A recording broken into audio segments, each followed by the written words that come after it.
and welcome to another Christmas Battle Royale episode of We Only Look Thin. I am Katherine Weigel. I am one of your hosts. I am a Tiny Habits certified coach. I am also a Thrive certified coach. What? Actually, I've never talked about this before. Yeah. I'm a Thrive certified coach, and I have lost about 100 pounds. I'm super duper awesome. Yeah, that's true. I am fighting a constant battle. Yeah, you are fighting a constant battle against being too awesome. Too awesome. In my opinion. Aw. Like, you're certified awesome as well as a certified Thrive coach and Tiny Habits coach. Thanks. I am Who certified are at you? nothing, but I am your husband. I am Donald Weigel, and I am an official co-host of this show. And I've lost about 100 pounds, and that was about 5 years ago that I hit that mark, and have kept it off, and we're here to talk about it. Yep. And you know what? I might be certified in many things, but you do all the electricity for the show. I don't know how it does it. I sit on the couch and I talk about things, and magically, people around the world get it, just like on Christmas night when Santa Claus magically flies around the world delivering gifts. You press a button somewhere on the internet, right? And our podcast is delivered to all. It's just the do podcast button, and everything just happens. I imagine something like from the Flintstones, where there's like some sort of pterodactyl in the background, and then you've got like a spinning wheel that's doing stuff. So you understand it way better than you let on.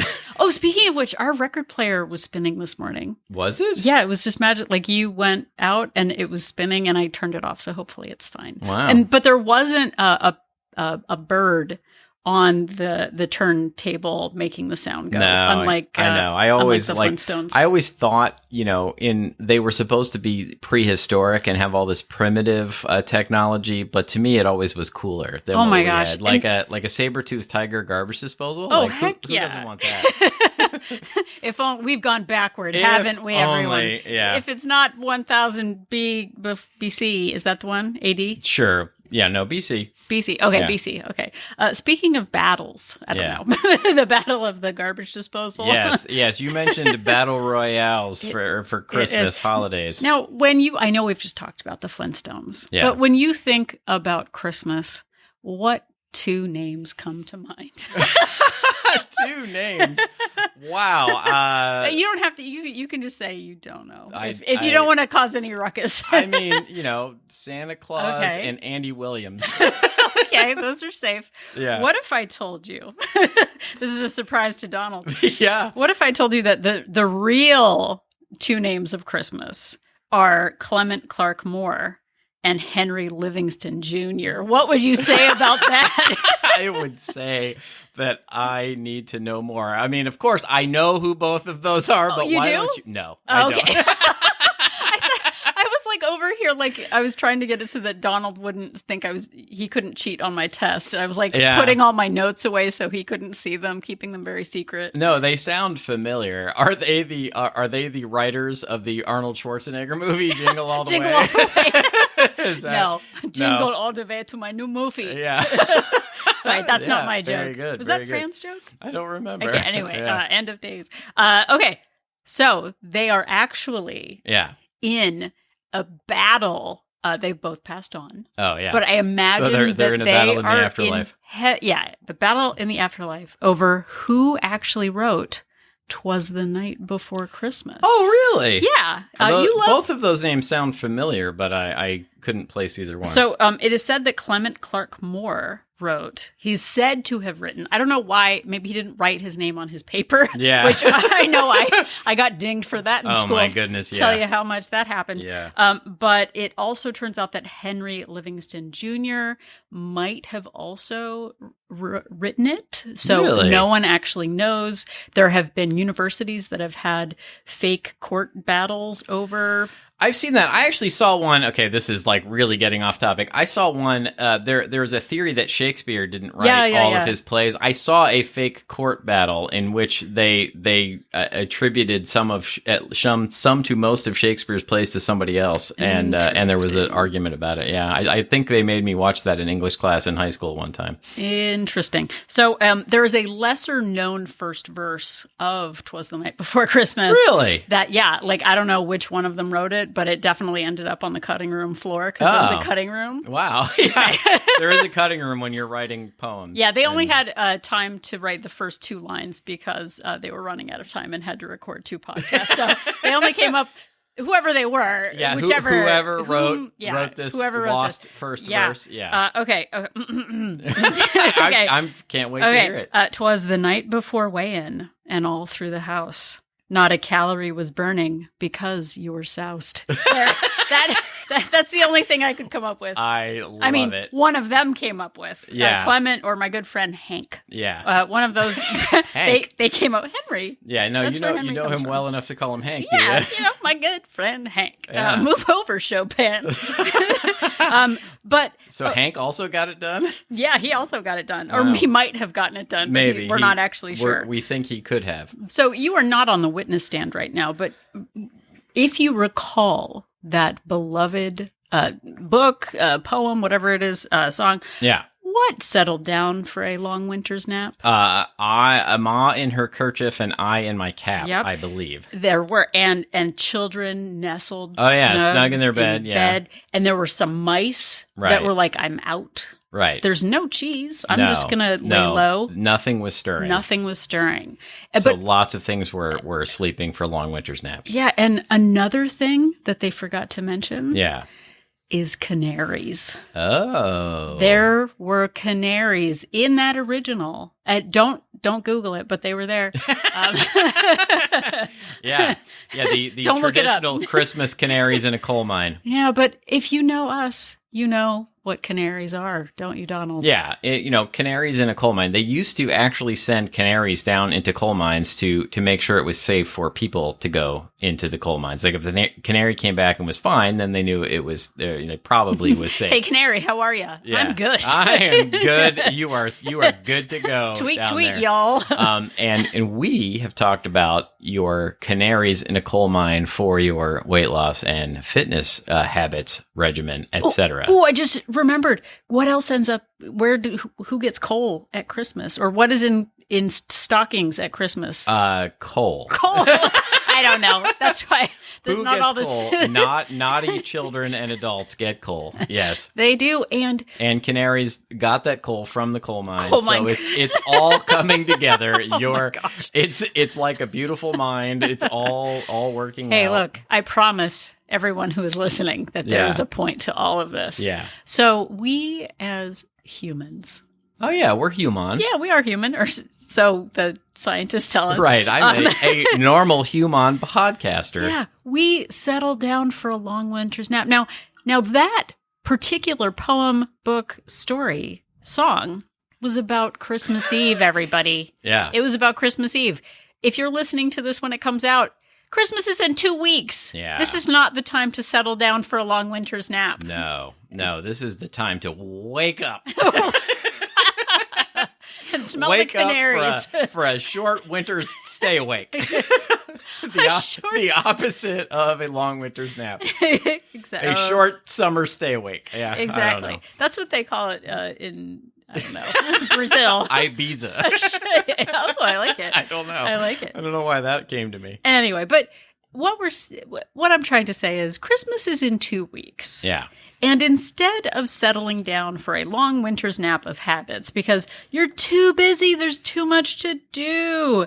Apparently, it also means in the nap of habits, is you're too busy to wear clothes with zippers and buttons. You get into that stretchy pant part of the year where you just give up on all of your healthy habits and wait until New Year. Yeah, I have to admit, I did this last year. I looked at the calendar and I was like, well, I'm a healthy, fit person at this point. And New Year's is so close. I'm just going to eat and drink whatever I want for the next couple of weeks. And like, I paid for that decision for months and months and months afterwards. Using a credit card situation, it was like I put Christmas on a credit card and then it was so hard to take that weight back off. Guess what? I have not taken it off. I'm actually up 5 pounds from where I was at the end of last Christmas. Yeah. So, forbear.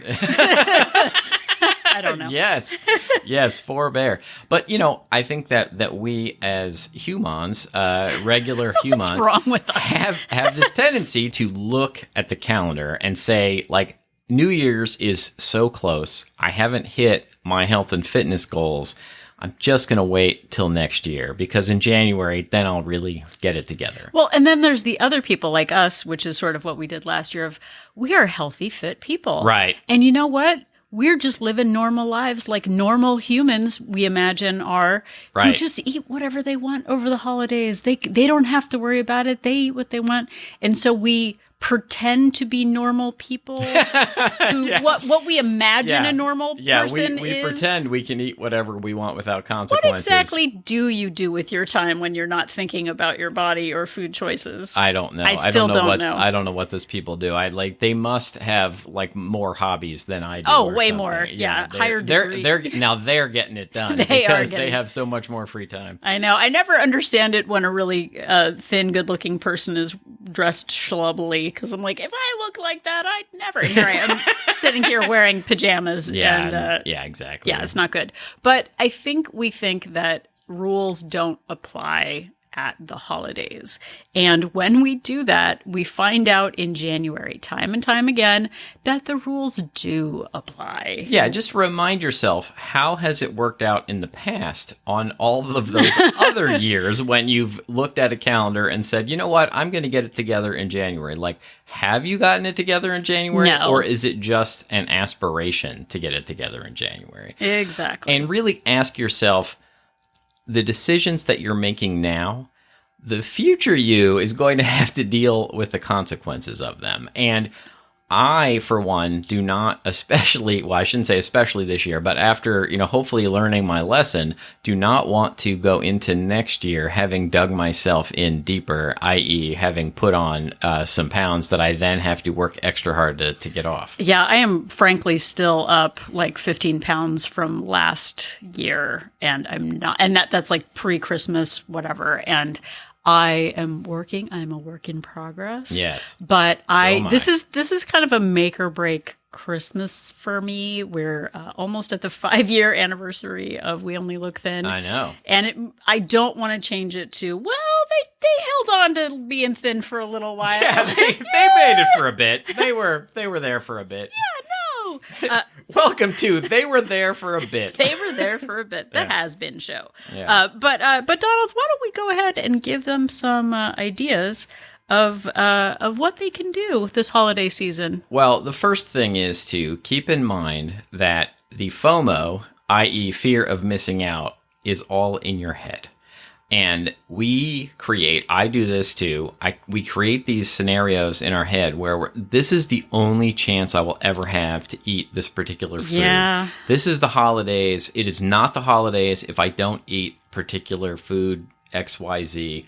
And I have to eat it now because in January, then I'm really going to have to buckle down and get it together. And that is just that is a story that you're inventing and not the reality of the situation. Well, and I think too, the FOMO goes, like we think of it day by day, like, oh my gosh, I've got to have this thing at, they've got the McFlurry. I don't know. Is that a thing for the holidays? Yeah, sure. I don't know. I don't know. But we go day by day, event by event, and go like, oh gosh, like Jim in accounting brought in this special treat that his grandma made. And so we go like, this is the only time I'm going to be able to have Jim's thing. And then the next day it's Susan's thing. And then the next day it's Raphael's. I don't know. I'm coming up with names. Sure. Yeah. But every day is a FOMO day. Right. And then suddenly it's not just Christmas Day and Christmas Eve and New Year's Eve. It's suddenly 2 more weeks of overindulgences. And if we don't pull back and look at the entire time and go like, oh, okay, I have 2 weeks to look at. What are the things that I'm really looking forward to? What are the things that are super important to me? And then pull back on those not non-essential. I mean, we can work things into our calories, but I find that if I start, it's really difficult to stop. Yeah, and remember, like Christmas Day and New Year's Day are 2 days. If you decide that you're going to indulge in whatever you want on those 2 days, or Christmas Eve or whatever, I mean New Year's Eve, like that's 2 days. The rest of the time, you can stick to your health and fitness goals and still really enjoy the season. But regardless of what you do decide, go into it with a plan. Have some sort of plan, because where I really get in trouble is when I let all of those, work treats, or I let whatever treats come my way just dictate how I'm going to act. I go in setting up a policy ahead of time is when I am feeling my best, and I come out on the other side at my best is when I decide, okay, I'm only going to eat X treat when it comes up. All the other treats that are coming my way, I'm going to avoid.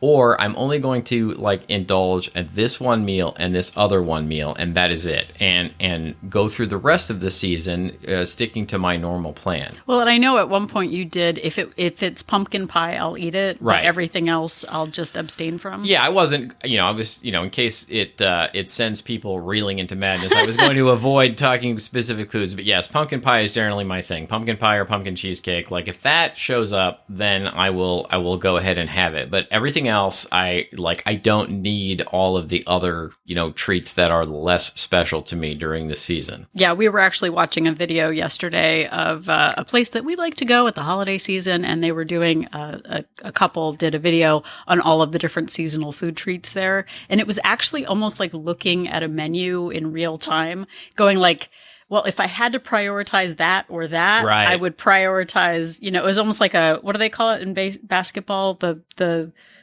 stairs or the ladder, or whatever they call it. Oh, it's the bracket. The bracket. Yeah, Ooh, yeah. We should have a bracket. Oh yeah, so you're in your mind, you're you're setting the foods against each other, and exactly. then you're narrowing it down, and you pick your favorite from those two and your favorite from those two, and they move on, and then finally you end up with one champion food that is the food you'll eat for the season. I think that's a great idea. Yeah, I just that thought is of that. good. Yeah. I didn't say it very well, but that's what I thought of. But it was actually like, okay, am I going to prioritize, the churro or the beignet shaped like Mickey Mouse's head? Okay, probably that. And instead of having 20 treats during the day, deciding on the one thing is really important. This is basically a Disneyland podcast now, if I'm being honest. Yeah, for sure. But really the bottom line here is to stick to your minimums and really try to find what can you do during this season? Are there things that you can continue to do, habits you can continue to do every day or however often that you normally do them, that will stay habits and carry you into the new year, making you feel more proud of the choices that you've made? Well, and I think part of that too is that, we can talk ourselves in and out of just about anything, and doing that thing of well, I just don't have time to go for a 5-minute walk. I don't have time to track. It's just too much. I've got so much going on. That is a choice in a lot of ways. Yeah. That is a loophole of, well, I'm too busy to literally spend 3 minutes of my life tracking. And guess what? I did that last year, and I gained 7 to 10 pounds over the holidays. We just did 3 episodes in a row that were gentle suggestions for weight loss. Now it's time for some mean, harsh truth, which is that when we tell ourselves that we don't have time, or we tell ourselves that it's only once a year, or that, we'll never have this treat again, or this is the only chance, or I won't be happy if I don't eat this, we are lying to ourselves. And the truth is usually that we don't actually want to do the work to get the results that we say that we want. Yeah. And and those telltale signs, those canary habits that we have throughout the year, it's really important to sort of keep stock of the things that you know that you do that help you be successful. It's not just one thing. It's not just having a salad at lunch. It's things like weighing yourself regularly. When I stop weighing myself, when I pull away from the scale and just be like, it's just too much. I'll do it over I'll do it in the new year. That is a big sign that I'm going to gain weight. When I am present and when I continually and not continually like 10 times a day, but when I consistently weigh in, it is much better on the scale than when I fall away. I fell away from the scale this summer for a couple of weeks. Guess who gained weight? Yep. It was like, eat all the food quick before the scale comes home. Before you're going to have to get back on the scale. Yeah, that's what I've done too. Exactly. And another thing to do is keep tracking what you eat, even when you go over, even if you don't want to see that evidence. It's really important to continue that habit and to really, be mindful of what you are eating, even when you're indulging. Yeah. So I know for me, a lot of times when we go out, we'll do that thing. And I think we did a calorie episode recently over the last 5 years. Yeah. Where I mark in, if I go out for a big dinner, I mark in, 1,200 calories. If I go out for a big lunch, it's 800 to 1,000 calories, depending on what it is. But like Donald said, that habit of just checking in with the app makes it much easier to get back into full tracking when the holidays are over. Yeah, absolutely. And another thing to do, and this may not work for everybody, but something that works for me is I'm not saying to go into the holiday season completely denying yourself things. When I say to myself, I'm going to make it through the rest of the year without having any treats, then it just makes me want them more and more. They become forbidden. I get more and more resentful and more upset. But when I have a plan, like we said earlier, to have certain treats or to have them at a certain frequency, then they become less forbidden. You're making your own choices and your own rules. In my mind, when I'm saying to myself, well, I can have it this time, then it doesn't become something where I have it once and then I can't stop. Right. But he doesn't start in the morning with it. It's like an after dinner treat or something that's special late in the day. And that gets into that sticking to your normal routines in the mornings and, lunches as much as you can, of sticking with protein and vegetables. Because when I go into that carb world where I don't have anything fresh for weeks at a time, the weight just piles on. It's kind of sad. There, I said it. Yes, it's kind of sad. And then you have a sad holiday season. I don't know. But another thing to do is, through all this, remember to be kind to yourself. And if you do go over, and if you do go off of your plan, if you do go off of your own policy, it's not the time to then beat yourself up and then again throw out the baby with the bathwater and just, go crazy.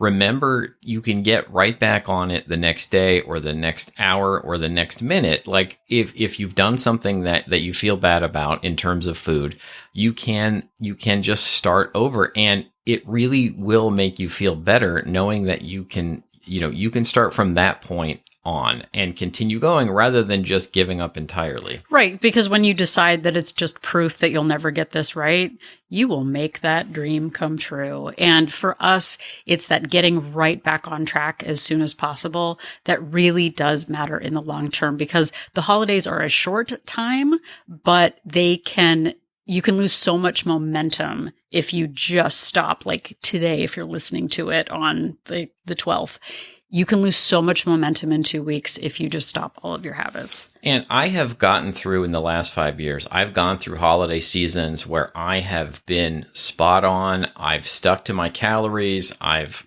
gone through, and then I have gone through holiday seasons like last year where I just let myself go and I ate a lot more than I wanted.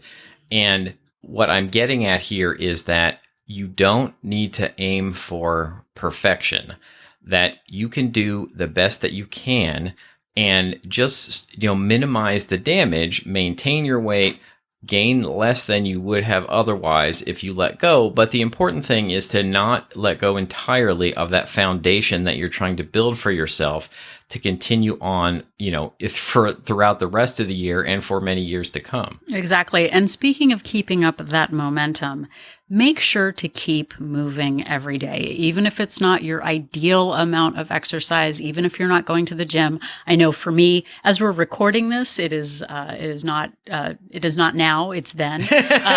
But like, I won't be going to the gym for a few weeks because it's near our daughter's school. The school is closed for 3 weeks. So I will not have easy access to my gym. That doesn't mean I should stop working out. That means that I can shift to another, maybe less ideal workout, but I can still get in a morning walk or do home yoga or Blogilates. But when we keep moving, we keep moving. You keep that habit going, and the holidays oftentimes are an excuse just to say, well, I'm not going to go during the holidays. It's the holidays, but you can still get in that 5-minute walk or more, or whatever form of exercise that you choose to enjoy. You can still do that through the holidays. Maybe not as much as you would do at other times, but maybe you can if you really put your mind to it. Yeah, and one of the really big things, and this is sort of the smallest canary, biggest canary. I don't know what size matters. I don't know if it's like a high-low system or a low-high system. Yeah, I'm not sure. Is the biggest canary the most dangerous? Maybe. I don't know. Like when Tweety Bird got roided out and got all crazy. Oh, Remember it was Dr. Jekyll and Mr. Hyde? Mr. Hyde, yeah, he had that Jekyll and Hyde formula. That was good stuff. But don't do what I did last year and just wear the stretchiest clothes. I know we joked about it at the beginning. Don't go into your yoga wear and your stretchy pants and your gym clothes and your, whatever. Yeah. Please wear clothes that fit you, because I didn't. And then I had to go to the store and buy bigger clothes. Literally, while we were on vacation, I was like, I'm just going to hit the store by myself for a little while. Bought some bigger jeans because they were too tight. And that was because I spent a week and a half wearing stretchy pants. So form-fitting clothing tell the real story of how our season is going. Yeah, and look, I hadn't intended to say this, but you bring up a good point.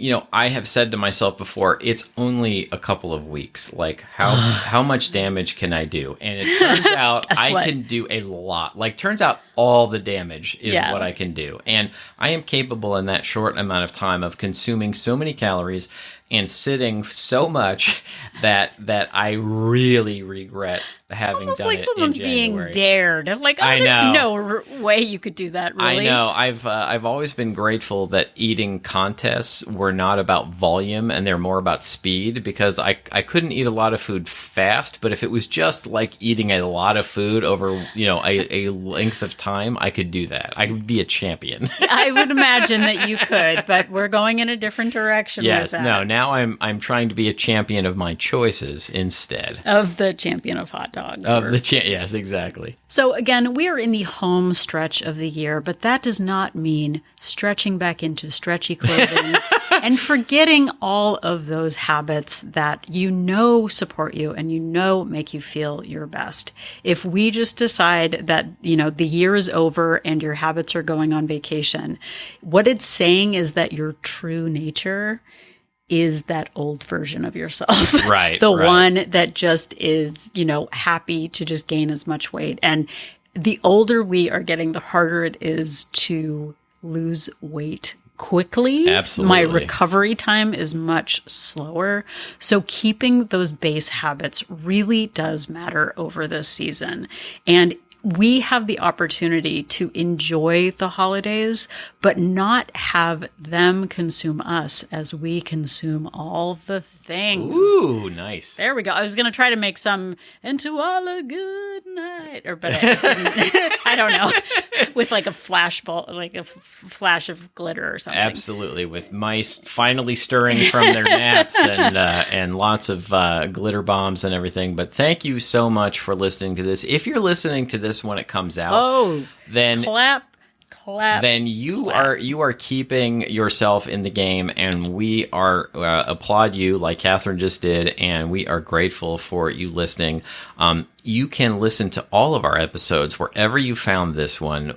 We are on most of the or all of the major podcast platforms, and you can also find all of our episodes anytime on our website at weonlylookthin.com. Yep, and if you are at weonlylookthin.com, you can click on the link for Join Our Support Group and find out more about Wolt Place. We Only Look Thin Place is a Facebook-based accountability group for women. We are not a weight loss plan, but we do have members doing so many different plans. We've got Weight Watchers, calorie tracking, intuitive eating, macros, all of that. It's a place for support while you're working on your plan. So we do habit challenges and Zoom meetings, and it's just a wonderful space for support and accountability and honesty, especially during this time of the year where we can so quickly fall away from our habits. Leaning into support really does matter. We have 2 subscription options, a monthly option with a 3-day complimentary trial and a 3-month option with a 7-day complimentary trial to see if Wolt Place is right for you. Absolutely. Please check it out. And also, you can interact with us through social media. We are at We Only Look Thin on Instagram, Facebook, and Twitter.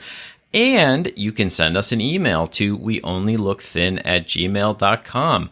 We enjoy your episode suggestions. We've turned many listener emails into episodes of this show.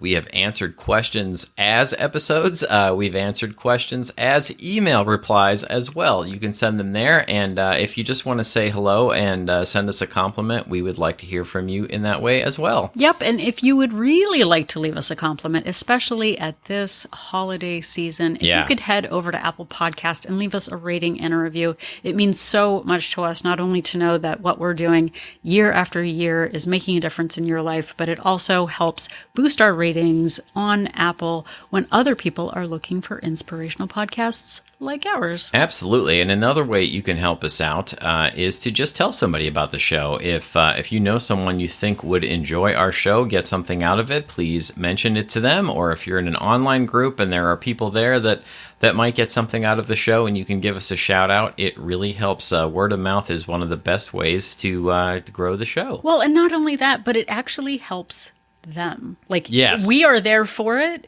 but there are people out there who are really searching for like a bright light in this dark winter night. So yeah, tell them about it. And that is us. So if you're trying to figure out who really wrote 'Twas the Night Before Christmas, Fred Flintstone or Shakespeare, just remember that Catherine and I are an inspiration.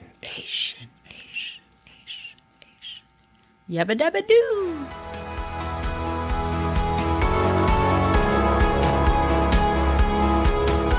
The information that you hear on this podcast is for informational purposes only.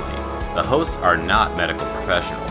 You should always consult with your doctor, nurse, or other certified health professional before beginning any diet or fitness program.